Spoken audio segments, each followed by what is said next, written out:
Hello everyone, मेरा नाम है त्रिभुवन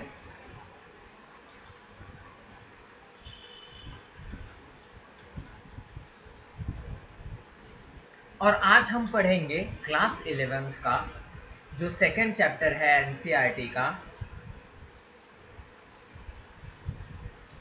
क्लास 11 का जो एनसीईआरटी का जो सेकंड चैप्टर है जिसका नाम है स्ट्रक्चर ऑफ एटम, या आप लोग एटॉमिक स्ट्रक्चर भी कह सकते हो।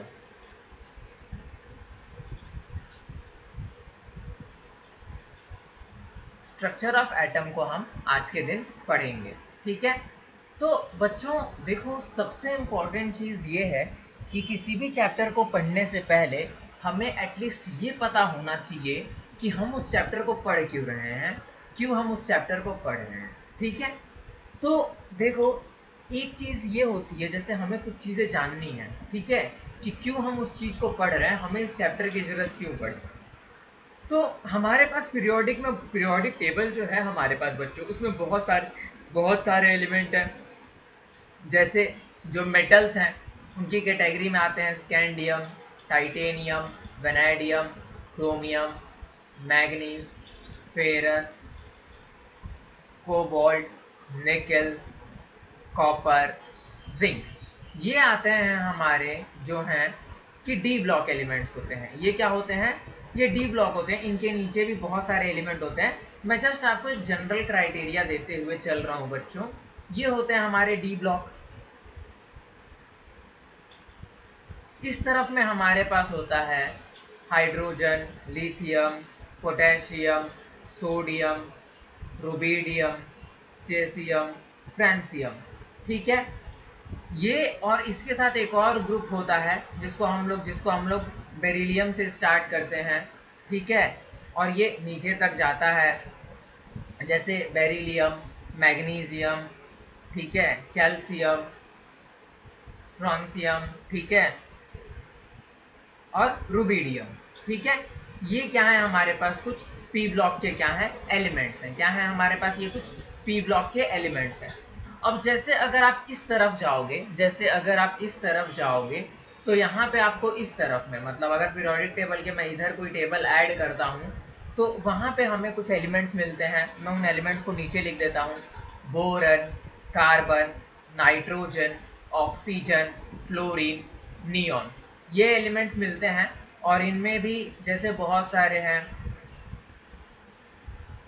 इंडियम है, थैलियम है, ठीक है, सिलिकॉन है, ठीक है, जर्मेनियम है, ठीक है, ऐसे बहुत सारे एलिमेंट हैं, ठीक है। यहाँ पे फॉस्फोरस है, आर्सेनिक है, ठीक है, ऐसे बहुत सारे एलिमेंट है। जैसे यहाँ पे आप लोग समझिए, ठीक है। सारे एलिमेंट्स अभी मैं यहाँ पे नहीं लिखूंगा, बहुत ज़्यादा टाइम कंज्यूमिंग हो जाएगी क्लास, ठीक है। आप जैसे बेसिक मतलब समझिए, जैसे नियॉन के ऊपर हीलियम है, ठीक है, ये ग्रुप 18 है।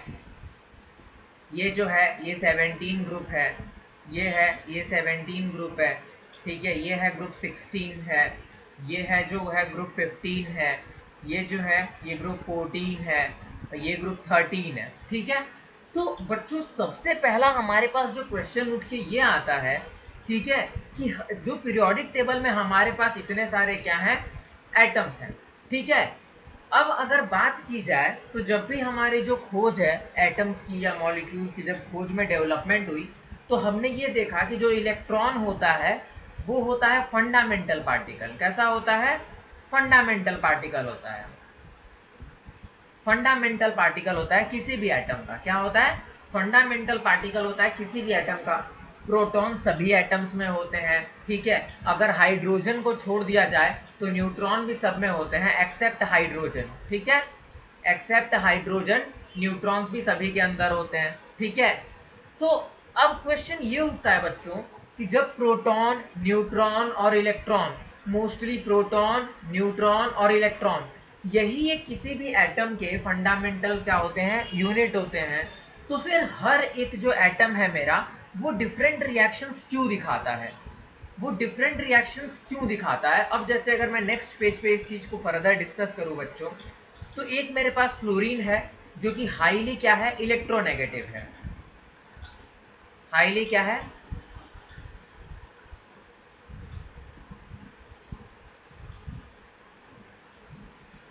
ठीक है, हाईली इलेक्ट्रोनेगेटिव है। उसी जगह पे अगर मैं दूसरे एटम्स की बात करूं, जैसे हाइड्रोजन की, लिथियम की, सोडियम की, ठीक है, जिंक की, ठीक है, या किसी भी मैं मेटल की बात करूं, तो ये लोग क्या हैं, इलेक्ट्रोपॉजिटिव हैं। ये सब क्या है, हाईली इलेक्ट्रोपॉजिटिव हैं। क्या है, हाईली इलेक्ट्रोपॉजिटिव हैं। ये सब क्या है बच्चों, हाईली इलेक्ट्रोपॉजिटिव है। अब ये चीज कैसे होती है, कोई भी चीज कैसे हाईली इलेक्ट्रोनेगेटिव हो जाती है, कोई चीज कैसे हाईली इलेक्ट्रोपॉजिटिव हो जाती है, हमें इन चीजों का कोई एक्सप्लेनेशन नहीं मिल पाया।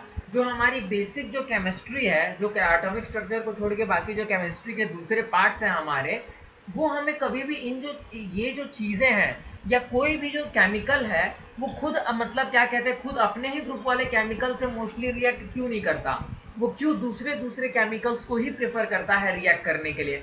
मतलब the chemical properties of element. क्या बच्चों, केमिकल प्रॉपर्टीज ऑफ एलिमेंट।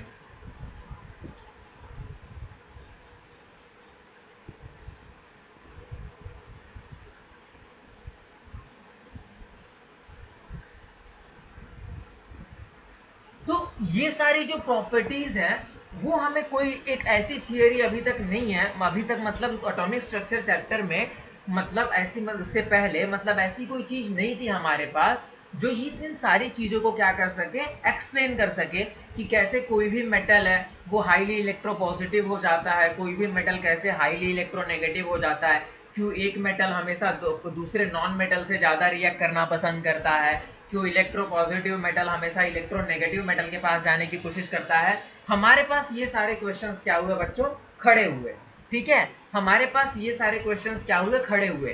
तो फिर इसके लिए जो साइंटिस्ट हैं उन्होंने क्या सोचा कि जरूर इसका जो आंसर है वो कहीं बाहर नहीं छुपा हुआ है, वो कहीं भी इसका आंसर जो है वो बाहर नहीं छुपा हुआ है, इसका आंसर जो है वो एटम के अंदर छुपा हुआ है। ठीक है, किसी भी एटम की केमिकल प्रॉपर्टीज, ठीक है, उसका केमिकल बिहेवियर, उसका इलेक्ट्रोपॉजिटिव होना, उसका इलेक्ट्रोनेगेटिव होना, ये कहीं बाहर नहीं छुपा हुआ है, ये उसके अंदर ही छुपा हुआ है। ठीक है, तो इसके अंदर की जो स्टडी है, ठीक है, एटम के अंदर की जो स्टडी है, उसी को हम क्या बोलते हैं, एटॉमिक स्ट्रक्चर। उसी को हम क्या बोलते हैं बच्चों, एटॉमिक स्ट्रक्चर। और आप लोगों के बुक में वो चैप्टर दिया हुआ है, स्ट्रक्चर ऑफ एटम। तो अब आप लोग समझ गए कि जो स्ट्रक्चर ऑफ एटम या एटॉमिक स्ट्रक्चर जो आप चैप्टर पढ़ रहे हो, इसका मतलब क्या है, what is the meaning of atomic structure और स्ट्रक्चर ऑफ एटम। तो आई होप आप लोगों को ये चीज तो एकदम समझ आ गई होगी कि एटॉमिक स्ट्रक्चर का क्या मीनिंग है। तो अब हम थोड़ा आगे बढ़ते हैं। ठीक है, अब हम अपने चैप्टर की तरफ बढ़ते हैं, अगर आप लोगों को एप्लीकेशन पता चल चुका है तो। ठीक है, तो देखो बच्चों, एक इंडिया के एक बहुत मतलब साइंटिस्ट, मतलब एक ऋषि थे, इंडिया में एक ऋषि हुए जिनका नाम था महर्षि कणाद। ठीक है, वो काफी एक पुअर बैकग्राउंड, पुअर फैमिली से बिलोंग करते थे। तो वो खेत में गेहूं के ना, जो खेत में हम गेहूं उगाते हैं, तो जिनके जिनके खेत होते हैं वो गेहूं की फसल जो है वो काट कर और अपने घर पर लेकर चले जाते हैं। तो जो खेत में गेहूं के जो बीए हैं, जो गेहूं के जो वो हैं सीड्स हैं, या जो गेहूं है खेत में वो गिर जाता था, तो महर्षि कणाद इतने गरीब थे कि वो खेतों में जाकर गेहूं को उठाते थे। तो उन्होंने अपनी जो ऑब्जर्वेशन थी, ठीक है, उन्होंने अपनी एक ऑब्जर्वेशन से क्या बताया कि दुनिया में जितने भी पार्टिकल्स हैं, दुनिया में जितनी भी चीजें हैं हमारे पास, वो एक छोटे छोटे किनसे मिलकर बनी हुई है बच्चों, छोटे छोटे पार्टिकल से मिलकर बनी हुई है। उन्होंने ये बात बताई। ठीक है, महर्षि कणाद ने ये बात बताई, और यहाँ पे महर्षि कणाद की आगे की कोई इंफॉर्मेशन हमें नहीं मिल पाती है कि इसके बाद कभी उन्होंने एटॉमिक स्ट्रक्चर के बारे में कुछ कहा या कुछ नहीं कहा। ऐसी हमें कोई भी इंफॉर्मेशन लिखित में, हैंड रिटन में या विद प्रूफ नहीं मिल पाती है। अब इसके बाद एक ब्रिटिश साइंटिस्ट आए, ब्रिटिश स्कूल से पढ़े हुए साइंटिस्ट थे यूरोपियन यूनियन के, जिनका नाम था सर डाल्टन। ठीक है, तो इन्होंने एक एटॉमिक थियरी दी। ठीक है, इन्होंने एक एटॉमिक थियरी दी जिसको हम बोलते हैं डाल्टन्स एटॉमिक थियरी।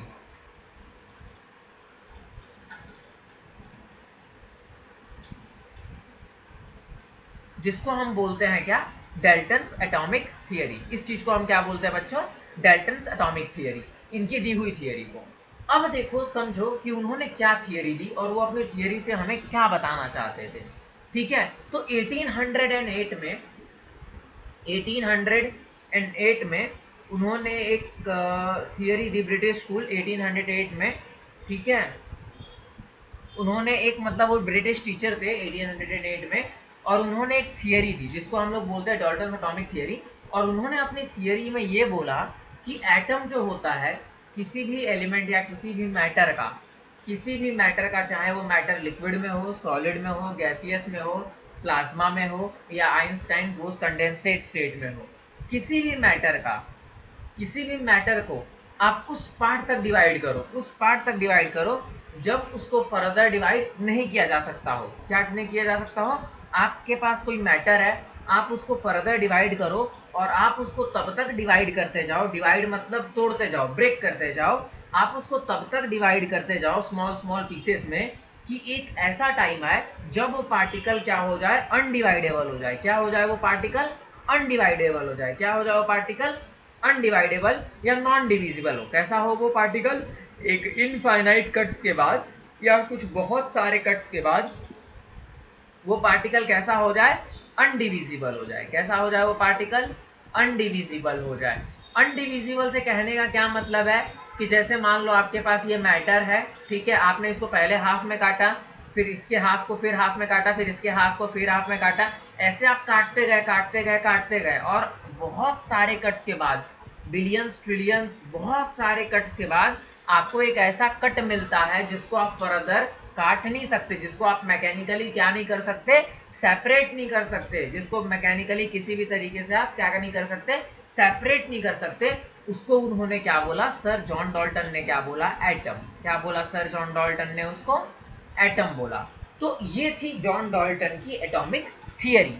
अब जैसे समझो बच्चों कि एटम का क्या मीनिंग होता है, तो एटम जो वर्ड है वो एक ग्रीक वर्ड से बना हुआ है जिसको हम बोलते हैं एटोमियो। ठीक है, एटोमियो बोलते हैं हम इसको, और इसका मतलब होता है नॉन डिविजिबल। क्या होता है इसका मतलब? नॉन डिविजिबल होता है इसका मतलब। तो अब सबको समझ में आ गई कि जो सर जॉन डाल्टन की जो थियरी है वो ठीक है, उसको हम मतलब उन्होंने क्या चीजें बताई हमें, उनकी थियरी ने क्या बताई, और क्या किस किस चीजों को उनकी थियरी ने क्या किया? एक्सप्लेन किया। किन किन चीजों को उनकी थियरी ने क्या किया? एक्सप्लेन किया। ठीक है, अब जैसे देखो बच्चों, बस एक मिनट रुक जाओ। हाँ, तो अब देखो मैं अब क्या बताना चाह रहा हूं, जरा उसको थोड़ा ध्यान से समझना। अब जैसे जो सर जॉन डाल्टन है उन्होंने एक्सप्लेन तो कर दिया कि जो एटम होता है वो एक अनडिवाइडेबल या नॉन डिविजिबल पार्टिकल होता है, मैटर होता है, मैटर का एक अनडिविजिबल पार्ट होता है जिसको हम एटम बोलते हैं। तो अब बताओ बच्चों कि जब मेरा एटम जो है वो अनडिविजिबल है, क्या है? मेरा एटम जो है वो अनडिविजिबल है। अगर मेरा एटम जो है वो अनडिविजिबल है, ठीक है, तो मैं एक कॉम्ब लेता हूँ। ठीक है, क्या लेता हूँ? मैं एक कॉम्ब लेता हूँ। ठीक है, समझो कि ये कंघी है, कॉम्ब है। ठीक है, मैं एक कॉम्ब लेता हूँ। ठीक है, इसके सारे सीट्स बराबर नहीं है, बस एक मिनट रुक जाओ। ठीक है, बस एक मिनट रुक जाओ। हाँ, मान लो कि मैं एक कॉम्ब लेता हूँ, कंघी, और मेरे पास यहाँ पे स्मॉल अमाउंट में क्या पड़े हुए हैं? स्मॉल पेपर के पीसेस पड़े हुए हैं मेरे पास। यहाँ पे क्या पड़े हुए हैं? स्मॉल अमाउंट में पेपर के पीसेस पड़े हुए हैं। अगर मैं इस कॉम्ब को रब करता हूँ अपने हाथों पे या किसी सिल्क पे, क्या करता हूँ? इसको रब करता हूँ। क्या करता हूँ?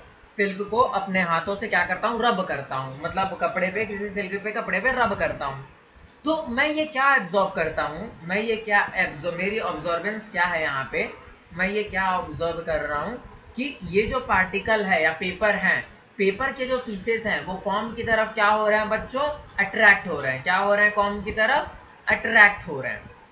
ठीक है, क्या हो रहा है? कॉम्ब की तरफ अट्रैक्ट हो रहे हैं। अब अगर एटम जो है वो किसी भी फंडामेंटल या किसी भी मतलब मैटर का जो सबसे स्मॉलेस्ट पार्टिकल है, तो ऐसा तो बिल्कुल पॉसिबल नहीं होगा बच्चों कि आपने कॉम्ब को अपने हाथों पे रगड़ा, ठीक है, कॉम्ब को अपने क्या कहते हैं सिल्क के कपड़े पे रगड़ा, और आप पेपर के पास लेके गए तो अरे आपके कपड़े के अंदर जो है वो कॉम के एलिमेंट जो है या एटम निकल के, मतलब सिल्क का कपड़े पे रगड़ने से एटम जो है वो कपड़े के अंदर चले गया। ऐसा तो बिल्कुल नहीं होता, ऐसा तो बिल्कुल पॉसिबल नहीं है। मान लो आपके पास एक आयरन की रॉड है, क्या है आप लोगों के पास एक आयरन की क्या है, रॉड है बच्चों, आप लोगों के पास क्या है, आयरन की एक रॉड है। आपने उसको एक सिल्क के कपड़े पर रब किया, सिल्क के कपड़े पर रब किया, उससे फिर क्या हुए, पेपर के करीब लेके गए आप लोग, ठीक है, या आपने हेयर्स के करीब लेके जाते हो तो जो आपके हेयर्स हैं, बॉडी के जो हेयर्स हैं वो ऐसे स्ट्रेटन हो जाते हैं, वो क्या हो जाते हैं, स्ट्रेटन हो जाते हैं, इसकी तरफ क्या फील करते हैं, फोर्स ऑफ अट्रैक्शन फील करते हैं, ठीक है। ये क्या है बच्चों, आयरन रॉड है, आयरन रॉड है। तो ऐसा तो बिल्कुल भी पॉसिबल नहीं है ना बच्चों कि आपने रेशम के कपड़े पे या किसी सॉफ्ट कपड़े पे आयरन की रॉड को रब किया आप लोगों ने और आयरन के एटम्स जो हैं वो निकल के मेरे सिल्क के कपड़े में आ गए। ऐसा तो बिल्कुल भी पॉसिबल नहीं है, क्योंकि आयरन जो है उसका मेल्टिंग पॉइंट तो बहुत ज्यादा हाई है, बहुत ही ज्यादा हाई है। तो ये तो बिल्कुल भी पॉसिबल नहीं है कि मेरा एटम का एक्सचेंज हुआ होगा। अब जब एटम का एक्सचेंज नहीं हुआ यहाँ पर, तो किस चीज का एक्सचेंज हुआ, यहाँ पे क्वेश्चन ये उठता है। यहाँ पे साइंटिस्ट ने क्या उठाए, ये क्वेश्चन उठाए, और इस क्वेश्चन का जो आंसर था वो सर जॉन डॉल्टन के पास नहीं था, ठीक है। इस क्वेश्चन का जो आंसर था वो सर जॉन डॉल्टन के पास नहीं था। दूसरा क्या था, the law of constant composition, the law of क्या, constant composition and the law of multiple proportion. इन दोनों के आंसर्स भी जो थे कि अगर एटम जो है वो एक स्मॉलेस्ट पार्टिकल है, तो फिर इन दोनों चीजों के आंसर्स जो हैं वो भी सर जॉन डॉल्टन के पास क्या थे, नहीं थे। इन दोनों चीजों के भी आंसर जो हैं, लॉ मैं यहाँ पे लिख देता हूँ, लॉ ऑफ कांस्टेंट कंपोजिशन और लॉ ऑफ मल्टीपल प्रपोर्शन। ये आप मेरे प्रीवियस वीडियोस में जाके देख सकते हैं, ठीक है। उनके पास लॉ ऑफ कांस्टेंट कंपोजिशन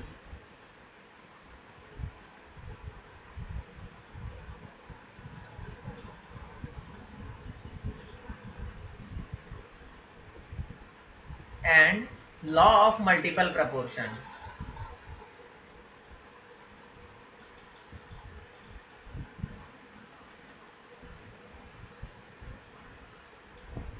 ठीक है, इन दोनों के जो आंसर थे वो सर जॉन डॉल्टन के पास क्या थे, नहीं थे, बिल्कुल भी नहीं थे, ठीक है। जिसकी वजह से वो इन चीजों को क्या नहीं कर पाए, आंसर नहीं कर पाए।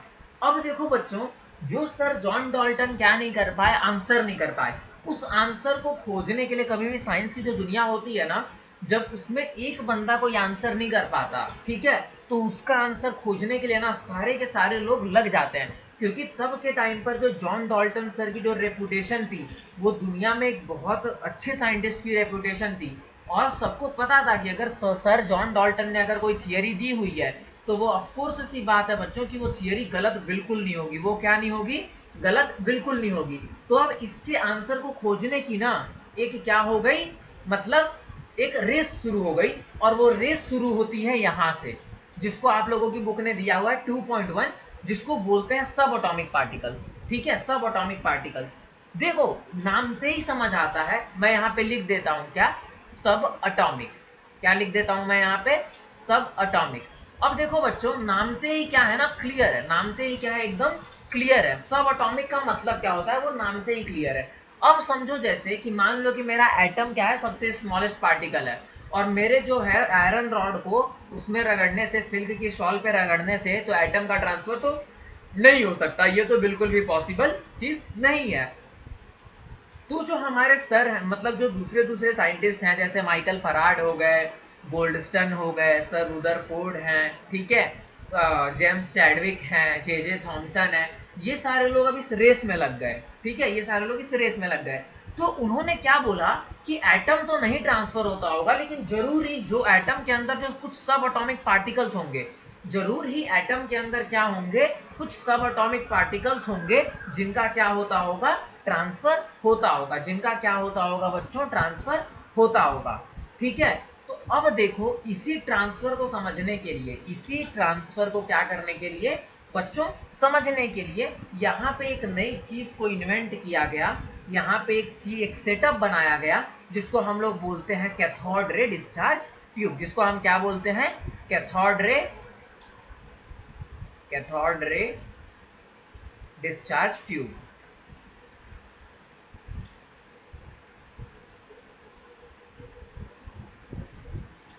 जिसको हम क्या बोलते हैं बच्चों, कैथोड रे डिस्चार्ज ट्यूब। अब इसका फंक्शन क्या है, इसकी वर्किंग क्या है, चलिए अब उस पे फोकस करते हैं, इसकी फंक्शन और इसकी वर्किंग पे फोकस करते हैं। ये जो कैथोड रे डिस्चार्ज ट्यूब है बच्चों, इसका स्ट्रक्चर जो है वो काफी इंपॉर्टेंट है। जो बच्चा बोर्ड्स के लिए प्रिपेयर कर रहा है, ठीक है, वो तो बिल्कुल स्ट्रक्चर को रट लेगा। जो हमारे बच्चे ऐसे हैं, जो बच्चे हमारे पास ऐसे हैं, जो क्या कहते हैं, जो रिपीटर बैच है JEE मेंस की, ठीक है, जो रिपीटर बैच है JEE मेंस की, वो बिल्कुल इस क्या कहते हैं, इस स्ट्रक्चर की फंक्शनिंग को ध्यान रखेगी, ठीक है। बाकी हमारे पास जो बैच है बच्चों, जो 11th-12th की है, वो स्ट्रक्चर को याद बनाएंगे भी और याद भी करेंगे, ठीक है। तो देखो अब यहाँ पे बात क्या है, समझो यहाँ पे बात क्या है। ये हमारा है नेगेटिव चार्ज साइड, ये हमारी है पॉजिटिव चार्ज साइड। कौन सी साइड है ये हमारे पास, पॉजिटिव चार्ज साइड है। बस एक मिनट रुक जाओ, हाँ, ये हमारे पास क्या है बच्चों, पॉजिटिव चार्ज साइड। अब ये नेगेटिव और पॉजिटिव का खेल क्या है बच्चों, सिंपल सी चीज है। यहाँ पे मैंने बैटरी को ऐड किया हुआ है, ठीक है, और बैटरी का जो स्मॉल साइड होता है वो क्या होता है, नेगेटिव, और जो लार्ज साइड होता है वो क्या होता है, पॉजिटिव। अब मैंने क्या किया बच्चों, यहाँ पे बैटरी को क्या कर दिया, अटैच कर दिया। समझ में आई बात, बैटरी को मैंने क्या कर दिया, अटैच कर दिया। क्लियर बात। अब देखो क्या चीज है बच्चों, अब देखो क्या चीज है, यहाँ पे समझो, ठीक है, यहाँ पे समझो। ये क्या है, नेगेटिव साइड, ठीक है। तो यहाँ से क्या हो रहा है, इलेक्ट्रॉन का क्या हो रहा है, मूवमेंट हो रहा है। क्या हो रहा है, यहाँ से इलेक्ट्रॉन का मूवमेंट हो रहा है। यहाँ से इलेक्ट्रॉन जो है वो इस तरफ जा रहे हैं, ठीक है। और ये जो बैटरी है बच्चों, ये जो बैटरी है, एक चीज लिख लेना इसके बारे में, ये बहुत ही हाई वोल्ट की बैटरी है। क्या है ये, बहुत ही हाई वोल्ट की बैटरी है, हाई वोल्टेज है। आप इसका वोल्टेज अप्रोक्सिमेटली 50-100 वोल्ट पकड़ के चलो, ठीक है, उससे कम तो बिल्कुल भी नहीं होगी, वरना हो गई इससे कम तो फिर काम अपना नहीं होगा जिस काम के लिए हम यहाँ पे बैठे हुए हैं, ठीक है। अब देखो बच्चों होता क्या है, जब मैं इतना हाई वोल्टेज लगाता हूँ और इस कैथोड पे जाती है, और एक चीज और जैसे मैं यहाँ पे बनाना चाहता हूँ, ठीक है, जरा ध्यान दियो, एक चीज मैं और यहाँ पे बनाना चाहता हूँ, ठीक है, इसको हम बोलेंगे वैक्यूम ट्यूब। क्या बोलेंगे इसको हम लोग, ये है वैक्यूम, ठीक है, टू वैक्यूम पंप। अब बताता हूं मैं वैक्यूम पंप क्यों लगा, वो मैं बताते हुए चलता हूं। वैक्यूम पंप क्यों लगा यहाँ पे, वो बताते हुए चलता हूं, आप लोग सुनते हुए चलो। अब मान लो कि इसके अंदर मेरी बहुत सारे टाइप की गैसेस हैं, ठीक है। अब मान लो कि वो पहले से क्या है, चार्ज है, ठीक है, या पहले से ज्यादा चार्ज है, तो वो तो इन इलेक्ट्रॉन्स के साथ ऑटोमेटिकली रिएक्ट कर लेंगी। तो हमने क्या किया, एक वैक्यूम पंप लगाया जिसमें एक्सेस ऑफ जितनी भी गैसेस थी रिएक्टिव टाइप की, हमने उन गैसेस को क्या कर दिया, निकाल दिया। जैसे मान लो कुछ ऐसी गैसेस जो ऐसे फिनोमिना को कुछ इंटरप्ट कर सके या हमारे रिजल्ट को एरर दे सके, हमने क्या किया, उनको वैक्यूम करके निकाल दिया। और हमने इसमें इनर्ट गैसेस भरी हैं। कैसी गैसेस भरी हैं, इनर्ट गैसेस भरी हैं। इनर्ट गैस क्या करी है, फिल की हुई है। अब देखो बच्चों यहाँ पे समझना क्या होता है, जब इतना हाई वोल्टेज मैंने अप्लाई किया है इस जगह पे, क्या किया है, इतना हाई वोल्टेज अप्लाई किया है, तो इससे एक इलेक्ट्रॉन सरफेस को छोड़ेगा, ठीक है, एक इलेक्ट्रॉन क्या करेगा, इस सरफेस को छोड़ेगा। और जो मेरी इनर्ट गैसेस हैं, आप सब लोग जानते होंगे कि जो इनर्ट गैसेस होती हैं उनमें मैक्सिमम नंबर ऑफ क्या होते हैं, इलेक्ट्रॉन, उनके पीरियड में क्या होता है, मैक्सिमम नंबर ऑफ इलेक्ट्रॉन्स होते हैं। तो ये जो इलेक्ट्रॉन है वो इनर्ट गैसेस के इलेक्ट्रॉन को क्या करेगा, हिट करेगा। क्या करेगा, हिट करेगा, और वो इलेक्ट्रॉन अपने ऑर्बिट से क्या हो जाएगा, बाहर निकल जाएगा, ठीक है। समझ में आई बात, वो इलेक्ट्रॉन क्या करेगा, हिट करेगा। अब सेम ऐसे ही ये इलेक्ट्रॉन दूसरी इनर्ट गैस के इलेक्ट्रॉन को हिट करेगा और ये इलेक्ट्रॉन बाहर निकल जाएगा। और ऐसे बाहर निकलते निकलते निकलते निकलते यहाँ पे क्या है, पॉजिटिव चार्ज की क्या है बच्चों, फील्ड है। ये इलेक्ट्रॉन जब यहाँ पहुंचेगा तो जो पॉजिटिव चार्ज की जो फील्ड है, जब ये इस पॉजिटिव चार्ज की फील्ड रेंज में आ जाएगा तो ये पॉजिटिव चार्ज तुरंत इसको क्या कर लेगा, यहाँ पे एक्सेप्ट कर लेगा। अब ये प्रोसेस बच्चों इतनी ज्यादा फास्ट होती है, इतनी ज्यादा फास्ट होती है कि हमें अपने सर्किट में करंट का फ्लो क्या होता है, दिखाई देता है। हमें अपने सर्किट में करंट का फ्लो क्या होता है बच्चों, दिखाई देता है, ठीक है। तो अब हमने ये समझा कि अब एटम तो ट्रैवल नहीं कर रहा होगा, एटम जो है वो बिल्कुल भी ट्रैवल नहीं कर रहा होगा, ठीक है। तो ट्रैवल क्या कर रहा होगा, ठीक है, ट्रैवल क्या कर रहा होगा, जिसने करंट को फ्लो करवाया, ठीक है। अभी तक जो इलेक्ट्रॉन वर्ड है बच्चों वो कभी भी ध्यान में नहीं आया था, अभी तक यहाँ पे इलेक्ट्रॉन वर्ड जो है इंट्रोड्यूस नहीं हुआ है, ठीक है। तो वो ट्रेवल क्या कर रहा था, अब इसको देखो, तो जो चीज ट्रेवल कर रही थी ना बच्चों, हमने उसको नाम दिया क्या, कैथोड रे। क्या नाम दिया हमने उसको, कैथोड रे। ठीक है, बाद में इसी चीज का नाम जाके बीटा पार्टिकल पड़ा। क्या नाम पड़ा इसी चीज का जाके, बीटा पार्टिकल। ठीक है, हमने इसको नाम क्या दिया, कैथोड रे। ठीक है, तो अब देखो यहाँ पे तो हमने कैथोड रे को ढूंढ लिया। क्या कर लिया हमने, कैथोड रे को क्या कर लिया, ढूंढ लिया। ठीक है, अब हमें ये देखना है कि कैथोड रे का जो नेचर है वो कैसा है, वो एक मास्क है कि क्या है, कि आयन है कि क्या है, मतलब हमें ये देखना था। तो हमने क्या किया, सेम सेटअप बनाया। क्या किया हमने, सेम सेटअप बनाया। बस एक मिनट रुक जाओ, मैं पीछे वाले एग्जाम्पल को क्या कर लेता हूँ, कॉपी कर लेता हूँ। ठीक है, मैं पीछे वाले एग्जाम्पल को क्या कर लेता हूँ बच्चों, कॉपी कर लेता हूँ। बस एक मिनट रुक जाओ। कॉपी कैसे करते हैं,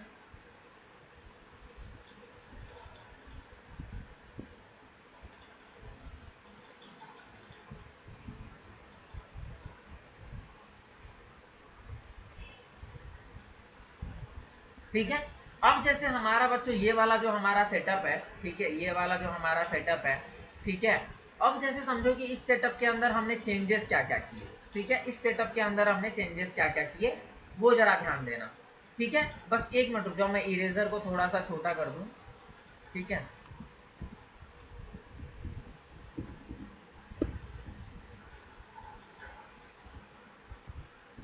हाँ, समझो, ये हमने इसके अंदर कॉपी क्या क्या की है। जैसे ये पार्ट है, इस पार्ट को थोड़ा सा मिटा दिया जाए। मिट क्यों नहीं रहा है, जैसे ये इमेज टाइप हो गई है। जस्ट एक मिनट समझो, ठीक है, मैं फिर से ही बना देता हूँ। ठीक है, हाँ, समझो, यहाँ पे समझो, बस एक मिनट, मैं फिर से ही बना देता हूँ, यहाँ पे ध्यान दे दो। ठीक है, मैं फिर से बना देता हूँ। जैसे मान लो बच्चों कि आप लोगों के पास सेम एक सेटअप रहा, सेम क्या रहा, एक सेटअप रहा, vacuum tube as it is रही, वैक्यूम ट्यूब क्या रही, एज इट इज रही, और ये आपका क्या है, कैथोड रे, ऐसा बनाया उन्होंने। ठीक है, नेक्स्ट टाइम में ये जानने के लिए कि जो मेरा पार्टिकल का नेचर है, क्या है जो मेरा पार्टिकल का नेचर है वो कैसा है, मास है, उसके पास मास है कि क्या है, कैसा है, ये जानने के लिए हमने कुछ ऐसे टाइप का क्या किया, सेटअप बनाया। ठीक है, जब हमने ऐसे टाइप का सेटअप बनाया तो हमने एक चेंज क्या की कि जो ये तो मान लो बच्चों कि हमारा क्या था, ये तो मान लो कि हमारा एज इट इज था, जो नेगेटिव चार्ज का पोर्शन था बच्चों वो हमारे पास एज इट इज था। ठीक है, एज इट इज था हमारे पास नेगेटिव चार्ज का पोर्शन। जो हमारे पास पॉजिटिव चार्ज का पोर्शन था ना बच्चे, हमने उनके अंदर क्या कर दिया, एक बहुत सारे क्या कर दिया हमने उनके अंदर होल्स कर दिए। आप लोग इस होल्स से समझ पा रहे हो कि ये एक स्ट्रेट लाइन नहीं है, इसके अंदर क्या है, बहुत सारे होल्स हैं। क्या है इसके अंदर, बहुत सारे होल्स हैं। तो आप इन सब चीजों को समझ पा रहे हो। अब मैंने क्या किया, इस वायर को जाके इससे क्या कर दिया, अटैच कर दिया। ठीक है, पॉजिटिव चार्ज से जाके क्या कर दिया, अटैच कर दिया।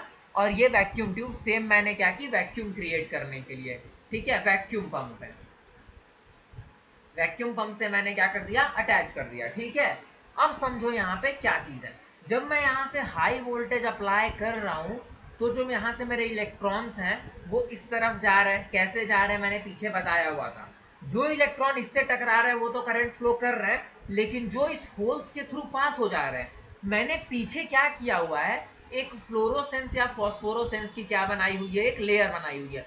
अब बच्चों फ्लोरोसेंस फॉस्फोरोसेंस एक ऐसे पार्टिकल्स होते हैं जिन पे कभी भी आप एनर्जी दोगे या इलेक्ट्रॉन को बम्बार्डमेंट करवाओगे तो वो क्या करते हैं, लाइट की तरह चमकने लगते हैं। वो क्या करने लगते हैं, लाइट की तरह चमकने लगते हैं। ठीक है, लाइट की तरह क्या करते हैं, वो चमकने लगते हैं। तो अब सेम मैंने क्या किया बच्चों कि जब मैंने यहाँ पे पार्टिकल्स को हिट करवाया तो जो पार्टिकल्स मेरे एनोड पे लग, कैथोड पे लग रहे थे वो तो करंट का फ्लो करवा रहे थे, और जो पार्टिकल इन होल्स के थ्रू पास हो जा रहे थे वो मेरे इस सरफेस को जाके क्या कर रहे थे, हिट कर रहे थे। क्या कर रहे थे, सरफेस को जाके हिट कर रहे थे, और ड्यू टू दैट ये जो सरफेस था ये ग्लो कर रहा था। क्या कर रहा था, ये सरफेस ग्लो कर रहा था।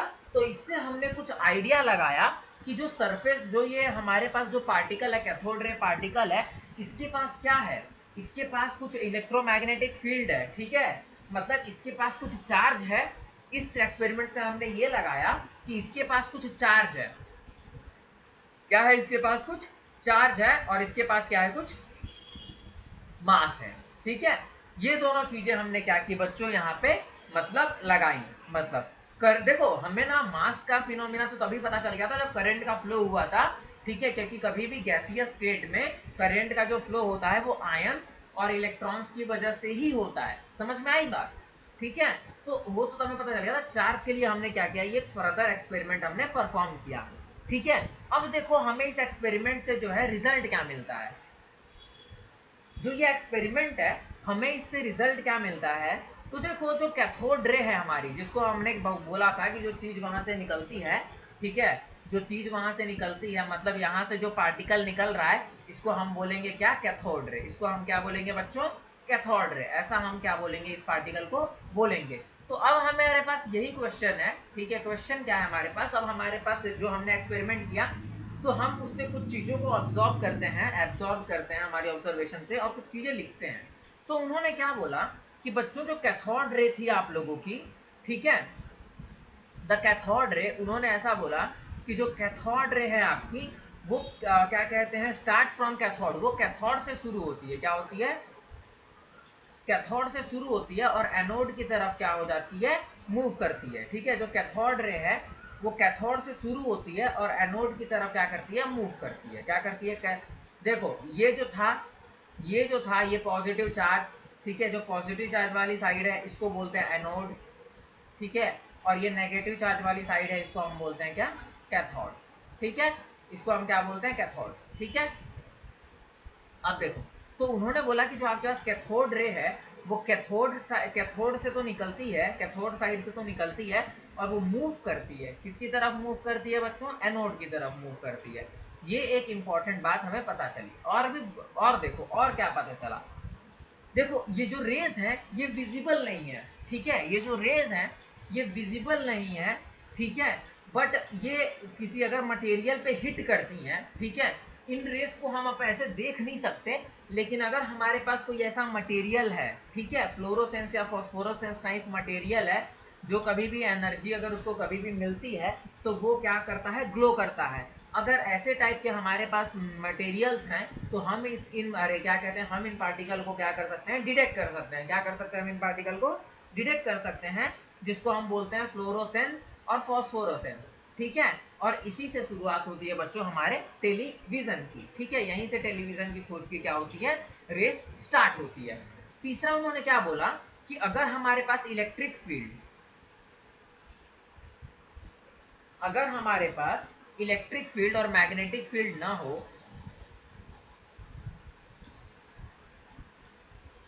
अगर हमारे पास इलेक्ट्रिक और मैग्नेटिक फील्ड ना हो,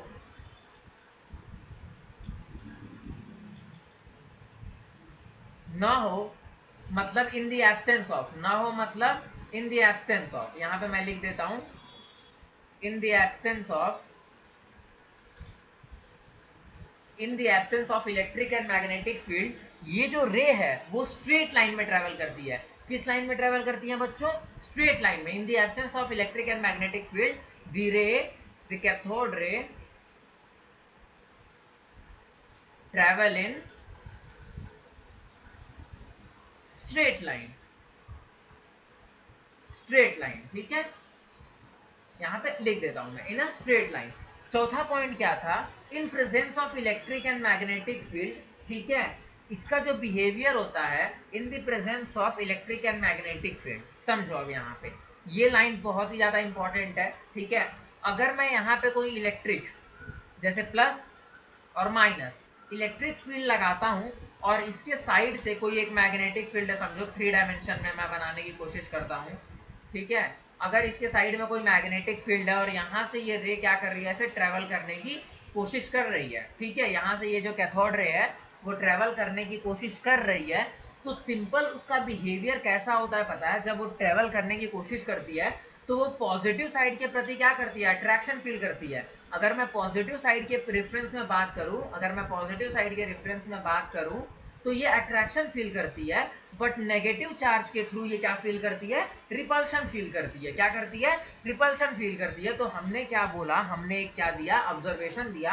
कि ये जो जब हम इसको इलेक्ट्रिक और मैग्नेटिक फील्ड की प्रेजेंस में हम जब इसको मूव करवाते हैं तो ये एक नेगेटिव चार्ज पार्टिकल की तरह क्या करती है, बिहेव करती है। क्या करती है, नेगेटिव चार्ज पार्टिकल की तरह बिहेव करती है।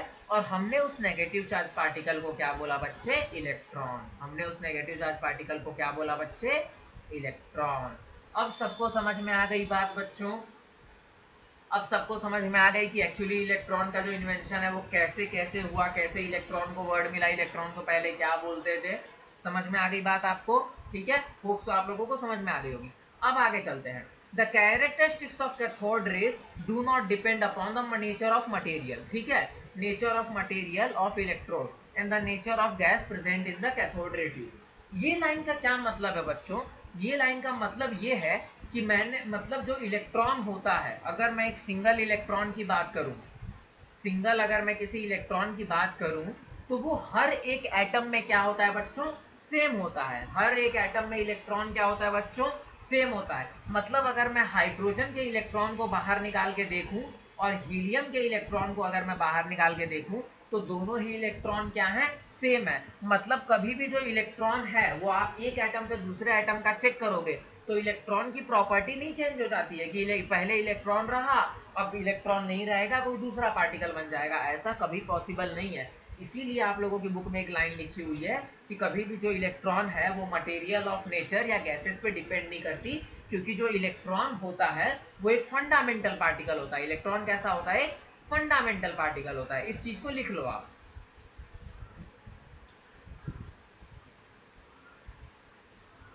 इलेक्ट्रॉन जो है वो कैसा पार्टिकल है? फंडामेंटल पार्टिकल है।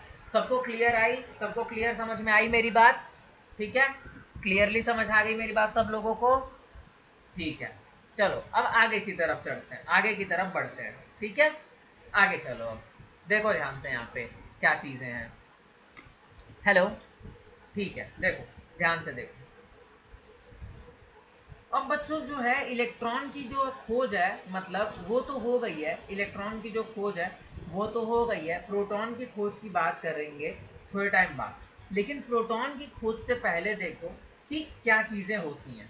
ठीक है, क्या चीजें हैं जो हमें इलेक्ट्रॉन के बारे में। और अभी जब क्या होता है बच्चों कि कोई साइंटिस्ट है, ठीक है, उन्होंने जब एक चीज बता दी कि इलेक्ट्रॉन है, ठीक है, तो क्या होता है ना कि दूसरे साइंटिस्ट जो है वो और उसकी प्रॉपर्टी को फाइंड आउट करने के लिए क्या कर जाते हैं? इन्वॉल्व हो जाते हैं। वो उसकी और प्रॉपर्टीज को क्या करते हैं? फाइंड आउट करने के लिए क्या हो जाते हैं? इन्वॉल्व हो जाते हैं। तो प्रोटॉन तो थोड़ा सा एक पैरेलल चल रहा है इसके, जो कि अलग लोग खोज कर रहे हैं। लेकिन जब इलेक्ट्रॉन हुआ तो एक साइंटिस्ट थे जिनका नाम था जे थॉमसन, और ब्रिटिश फिजिसिस्ट जे थॉमसन।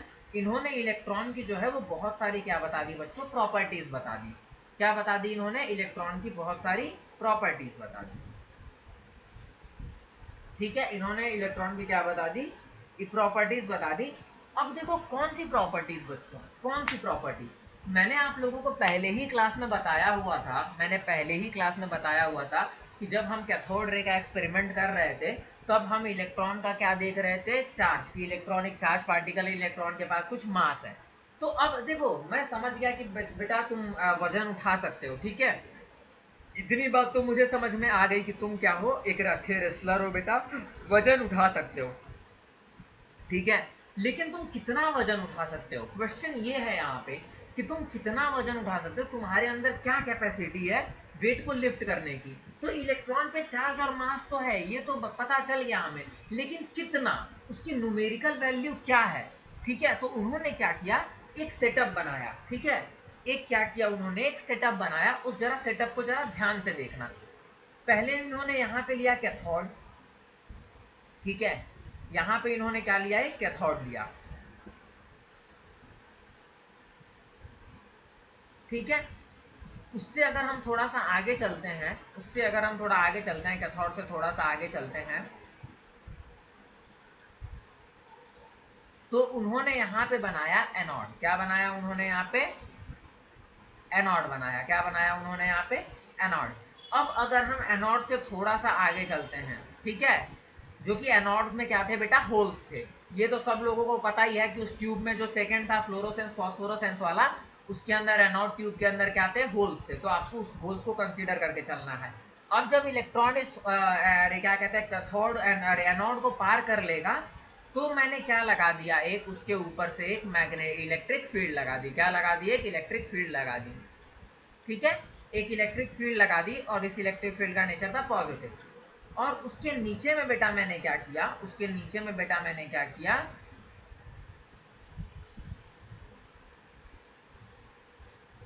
ठीक है, एक और फील्ड लगा दी, एक और फील्ड लगा दी जिसको हम बोलते थे क्या, नेगेटिव, जिसको हम क्या बोलते थे बेटा, नेगेटिव। ठीक है, ऐसी फील्ड लगा दी। और ये जो बैटरी है ये खाली कैथोड टू एनोड क्या है, अटैच है। ये जो बैटरी है वो कैथोड टू एनोड ही क्या है, अटैच है। ठीक है, वो कैथोड टू एनोड ही अटैच है। उसके बाद बैटरी का कोई काम नहीं है, जैसा कि मैंने पिछले डायग्राम में बताया था बच्चों आप लोगों को। ठीक है, पिछले डायग्राम में मैंने बताया हुआ था कि यहाँ से जो इलेक्ट्रॉन है ये ब्रेक करके चले जाता है, ब्रीच कर देता है, क्योंकि होल्स प्रेजेंट है। तो ऐसा समझो कि इस स्ट्रक्चर में भी क्या है बेटा, होल्स हैं। इस स्ट्रक्चर में भी क्या है बेटा, होल्स हैं। ठीक है, ये तो ट्यूब है ही, लेकिन इस स्ट्रक्चर में क्या है, होल्स प्रेजेंट है, जिसकी वजह से एनोड से इलेक्ट्रॉन बाहर की तरफ निकल जा रहा है। ठीक है, अब मैंने एक और चीज की, क्या की बच्चों, कि दो मैग्नेट लगा दिए। एक मैग्नेट मैंने यहाँ पे लगा दिया, मैं मैग्नेट को डिफरेंट कलर से दिखा देता हूँ, अदरवाइज जो है आप लोग क्या हो जाओगे, कंफ्यूज हो जाओगे। ठीक है, मैग्नेट को थोड़ा सा ब्लू कलर से दिखा देता हूँ। मैंने एक यहाँ पे क्या लगा दिया है बच्चों, मैग्नेट लगा दिया है। ठीक है, एक यहाँ पे क्या लगा दिया है, मैग्नेट। ठीक है, ये मान लो कि ये वाला जो है मेरा नॉर्थ है, ये वाला जो है मेरा वो साउथ है। ठीक है, और ये कुछ इस तरीके से एक दूसरे से आगे क्या है, अटैच है। ठीक है, इस तरीके से एक दूसरे से क्या है, आके अटैच है। समझो 3D में है, ये किस में है, 3D में है। और यहाँ पे मेरे पास एक क्या है, स्क्रीन है। यहाँ पे क्या है, मेरे पास एक स्क्रीन है बच्चों। अब देखो, जब भी मैंने वो पिछले वाले मैंने क्या बताया था, जो हमारा पिछले वाला जो एक्सपेरिमेंट था उसमें मैंने क्या बताया था कि जो हमारी कैथोड रे है वो नेगेटिव चार्ज के प्रति क्या करती है, अट्रैक्शन फील करती है। मतलब वो कैसी है, एक नेगेटिव चार्ज पार्टिकल है। ठीक है, तो देखो क्या होता है कि जब मैं इलेक्ट्रिक फील्ड को ऑन करता हूँ और मैग्नेट को हटा देता हूँ, ठीक है, पहले मैं क्या करता हूँ बच्चों, मैग्नेट को हटा देता हूँ। ठीक है, मैग्नेट को क्या करता हूँ बच्चों, हटा देता हूँ। तो क्या होता है कि ये जो मतलब मेरे जो इलेक्ट्रॉन स्ट्रेट लाइन में भाग रहे हैं, वो इलेक्ट्रिक फील्ड की वजह से पॉजिटिव वाले पार्टिकल की तरफ क्या हो जाते हैं, अट्रैक्ट हो जाते हैं। और वो कुछ इस तरफ जाके, यहाँ जाके स्क्रीन को क्या करते हैं बेटा, हिट करते हैं। यहाँ जाके स्क्रीन को क्या करते हैं बेटा, हिट करते हैं। अब दूसरे टर्म में मैंने क्या किया, दूसरे टर्म में मैंने क्या किया बेटा, कि मेरे पास जो ये मतलब मैंने क्या किया कि इलेक्ट्रिक फील्ड को तो बंद कर दिया और मैग्नेट को लगा दिया। ठीक है, पहले क्या किया था, मैग्नेट हटा दिया था। अब क्या किया है, इलेक्ट्रिक फील्ड को हटा दिया और खाली मैग्नेट लगाया हुआ है। तो जब मैंने मैग्नेटिक को लगाया, तो मैंने देखा कि जो पार्टिकल है वो कुछ इस डायरेक्शन में बेंड हो रहा है। कहाँ बेंड हो रहा है, इस डायरेक्शन में बेंड हो रहा है। और तीसरा मैंने क्या देखा बच्चों, कि अगर मेरे पास दोनों में से कोई फील्ड नहीं है तो पार्टिकल कहाँ जा रहा है, स्ट्रेट लाइन में जा रहा है। पार्टिकल कहाँ जा रहा है मेरा, स्ट्रेट लाइन में जा रहा है। अब और चीज देखो, अगर मैं इन दोनों को, इलेक्ट्रिक और मैग्नेटिक फील्ड को क्या कर लूँ, थोड़ा एक कैलकुलेटेड मैनर में, दोनों को एक कैलकुलेटेड मैनर में रखूं, तो भी मेरा पार्टिकल किस डायरेक्शन में जा रहा है, स्ट्रेट लाइन में जा रहा है। तो ये कुछ ऑब्जर्वेशंस हैं जो हमें यहाँ से मिली। ठीक है, अब देखो क्या होता है, हमें यहाँ से क्या क्या चीजें मिलती हैं। The magnitude of negative charge. अब देखो हमारे बात सुनो, जितना ज्यादा मेरे इलेक्ट्रॉन पे नेगेटिव चार्ज होगा उतना वो पॉजिटिव की तरफ क्या फील करेगा, अट्रैक्शन फील करेगा, और उतना उसका पॉजिटिव की तरफ क्या होगा, डिफ्लेक्शन ज्यादा होगा। ठीक है, दूसरा क्या है बच्चों, कि अगर किसी पार्टिकल का मास बहुत कम है तो वो और ज्यादा डिफ्लेक्शन को फील करता है। ये सारी चीजें आप लोग लिखते जाओ। अगर किसी पार्टिकल का जो मास है वो अगर बहुत कम है तो वो और ज्यादा क्या फील करता है, डिफ्लेक्शन फील करता है। द स्ट्रेंथ ऑफ, अब देखो जैसे अगर आप लोग स्ट्रेंथ ऑफ इलेक्ट्रिक और मैग्नेटिक फील्ड को इंक्रीज कर दो, ठीक है, और दोनों को एक काउंटर बैलेंस कर दो, ठीक है, तो जो हमारा पार्टिकल है वो एक स्ट्रेट लाइन में क्या करेगा, ट्रेवल करेगा। और देखो बच्चों, यहीं से हमने क्या किया, एक डिफ्लेक्शन को, ठीक है, समझो मैं क्या बता रहा हूँ, यहीं से हमने एक कैलकुलेशन निकाली। ठीक है, कैलकुलेशन हमने क्या निकाली, कि हमने डिफ्लेक्शन को क्या किया, डिफ्लेक्शन मैग्नेटिक फील्ड को हमने थोड़ा सा चेंज किया अपने अकॉर्डिंग। और जो सर थॉमसन है उन्होंने एक मतलब जुगाड़, मतलब उन्होंने कैलकुलेशंस करके इलेक्ट्रिक फील्ड, मैग्नेटिक फील्ड और डिफ्लेक्शन के एंगल को सबको कैलकुलेट करके उन्होंने electron upon mass of electron का एक रेशियो बताया। ठीक है, उन्होंने मास ऑफ इलेक्ट्रॉन और कभी भी इलेक्ट्रॉन पे चार्ज, इसका ये होता है चार्ज ऑन इलेक्ट्रॉन। ठीक है, उन्होंने चार्ज बाई मास का क्या बताया, एक रेशियो बताया। उन्होंने चार्ज बाई मास का क्या बताया, एक रेशियो बताया। और वो रेशियो कुछ ऐसा था कि 1.759, ठीक है, इंटू 10⁻⁻11 कूलॉम पर केजी। ये उसकी क्या है बच्चों, यूनिट है। क्या है बच्चों, उसकी यूनिट है। ये नीट में JEE में पूछ सकता है मे बी कि जो सर ने चार्ज अपॉन मास का जो रेशियो बताया था, बताओ उसकी न्यूमेरिकल वैल्यू क्या है। ठीक है, उन्होंने ये चीजें हमें बता दी। ये चीज ने ना एक रिवॉल्यूशन ला दिया। क्या ला दिया इसने, रिवॉल्यूशन ला दिया। साइंस की दुनिया में इस चीज ने एक रेवोल्यूशन ला दिया। इसने एक रेवोल्यूशनरी क्या कर दिया, स्टेप खड़ा कर दिया। ठीक है, अब देखो बच्चों, हमें चार्ज अपॉन मास को रेशियो पता चल गई कि चार्ज अपॉन मास रेशियो जो है वो ये है। समझ में आई बात। चार्ज अपॉन मास रेशियो तो क्या कर चल गई, हमें पता चल गई। अब हमें बच्चों ये निकालना था कि मास ऑफ इलेक्ट्रॉन और चार्ज ऑफ इलेक्ट्रॉन पर्टिकुलरली क्या है। तो एक साइंटिस्ट थे, एक अदर साइंटिस्ट आए, एक जिनका नाम था सर RA मिल्किंस। ठीक है,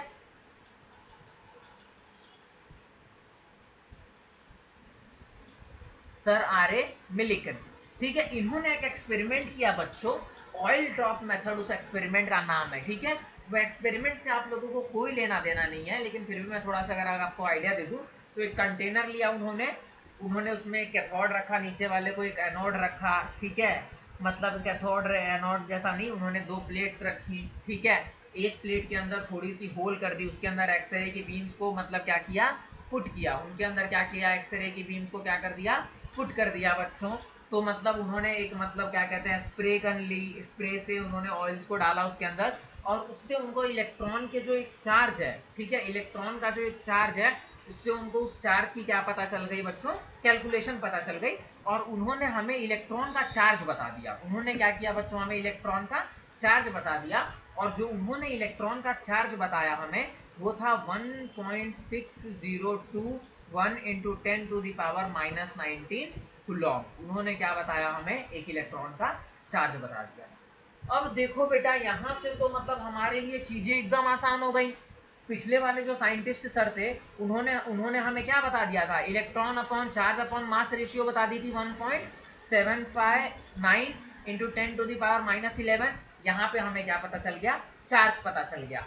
तो बच्चों, अगर मैं इस फॉर्मूले में इलेक्ट्रॉन का क्या रख दूं, मैं चार्ज रख दूं, इलेक्ट्रॉन का चार्ज रख दूं, तो मुझे मास इलेक्ट्रॉन का पता चल जाएगा कैलकुलेशन के थ्रू। और फिर हमने वहां से क्या निकाला, मास ऑफ इलेक्ट्रॉन निकाला, जो कि आई है 9.10 इंटू 10⁻⁻31 kg। ये आई हमारे पास क्या, मास ऑफ इलेक्ट्रॉन। और ये हमारे पास क्या था, चार्ज ऑफ इलेक्ट्रॉन। तो बच्चों, सबको समझ में आ गई बात कि चार्ज ऑफ इलेक्ट्रॉन और मास ऑफ इलेक्ट्रॉन का क्या था, मतलब कैसा कैसा रिलेशन था, हमें इलेक्ट्रॉन के चार्ज कैसे फाइंड आउट किए, इलेक्ट्रॉन के मास को कैसे फाइंड आउट किया। ठीक है, सो आई होप सो ये क्लास जो है इलेक्ट्रॉन्स की जो हमने बातें की वो सबको समझ आया होगा। ठीक है, नेक्स्ट क्लास जो होगी कल होगी, उसमें हम प्रोटॉन्स की बात को करेंगे। ठीक है, और हम उसमें रुदरफोर्ड सर को लाएंगे, बोहर सर को लाएंगे, और कैसे देखेंगे कि जो रुदरफोर्ड सर हैं, प्लैंक सर हैं, उनकी आपस में मतलब कैसे एक मतलब उनमें रेस चलती है कि वो कैसे इलेक्ट्रॉन को, प्रोटॉन को और एटम्स की डिफरेंट डिफरेंट चीज़ों को वो क्या करते हैं, एक रेस में इन्वॉल्व होकर क्या करते हैं, बताते हैं। लेकिन वो टाइम में थोड़ा अलग थे। ठीक है, तो क्लियर बात सबको समझ में आती है कि कैसे तब के टाइम में एक साइंस की रेस चल रही थी। ठीक है, वर्ल्ड तुरंत डेवलपमेंट कर रहा था। तो हम नेक्स्ट क्लास में क्या करेंगे, इन चीज़ों को देखेंगे। So thank you so much. अगर आप लोगों को कोई भी डाउट हो तो आप लोग मुझे कमेंट सेक्शन में ज़रूर कमेंट कर सकते हो, पूछ सकते हो। और अगर आपको मेरा वीडियो अच्छा लगा हो तो आप प्लीज़ चैनल को सब्सक्राइब करो, शेयर करो और लाइक करो। Thank you so much and bye bye.